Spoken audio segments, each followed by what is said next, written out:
Dikur Voskopoja ishte një nga qendrat më të rëndësishme të skive në juglindje të Shqipërisë. Vetëm në këtë zonë funksiononin 4 ski pista, 2 prej të cilave për rëshqitje speciale të njohura si Pelteku dhe Sheshi Qenve. Krahas Voskopojës, ski pista kishte edhe në Dardh dhe në Shishtavec, duke krijuar një hartë të pasur të sporteve dimërore në vend.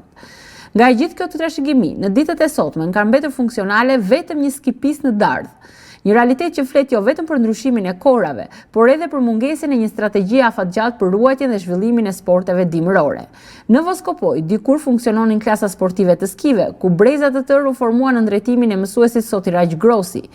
Këto klasa nuk ekzistojnë më edhe në vend të tyre nuk kemi as infrastrukturën minimale për të ushtruar këtë sport. Nga më shumë se 10 ekipe femra, meshkuj, të rinj dhe të reja, sot flasim vetëm për individ të pasionuar që përpiqen të mbajnë gjallë traditën e skive. Ndryshimet klimaterike kanë dhënë ndikimin e tyre të drejtë për drejtë. Nëse dikur rreshtet e dëborës ishin të shpeshta dhe të qëndrueshme, sot dëbora mbulon kryesisht zonat mbi 1800 metra mbi nivelin e detit.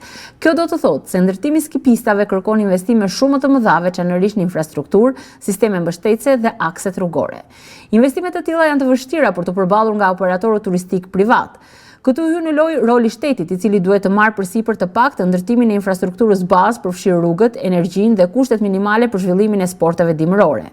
Pak të mbështetje, çdo iniciativë private mbetet e brisht dhe afat shkurtër.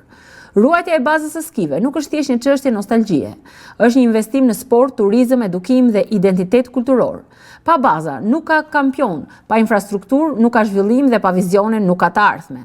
Nëse në ditët e sotme nuk veprojmë për të ruajtur dhe rindërtuar këto baza, nesër do të flasim vetëm për kujtime. Dhe sporti skive, një herë krenari e këtyre zonave, rrezikon të mbetet vetëm faqe e mbyllur e historisë.